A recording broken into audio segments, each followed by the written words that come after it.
السلام علیکم ورحمۃ اللہ وبرکاتہ۔ یہ سوال آیا ہے حافظ سلیم مہاراشٹر سے۔ یہ کہہ رہے ہیں مفتی صاحب، انہوں نے سوال کیا ہے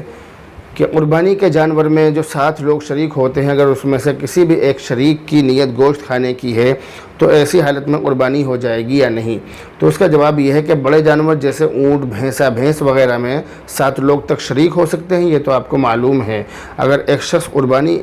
پورے جانور کی، بڑے جانور کی قربانی اپنی طرف سے کرنا چاہے تو کر سکتا ہے، اس میں کوئی حرج نہیں ہے، یہ بھی اس کے لیے جائز ہے۔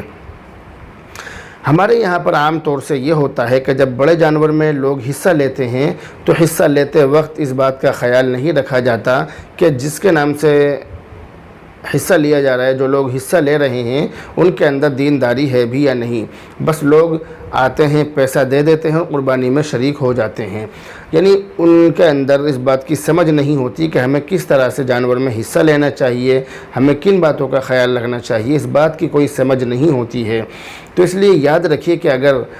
7 لوگوں میں سے کسی بھی ایک شریک کی قربانی، جتنے لوگ جانور میں شریک ہیں، اگر کسی بھی ایک کی نیت گوشت کھانے کی ہو، قربانی کرنے کی نہیں بلکہ گوشت کھانے کی نیت ہے، قربانی کرنے کی اور عبادت کرنے کی نیت نہیں ہے، گوشت کھانے کی نیت ہے، تو ایسی حالت میں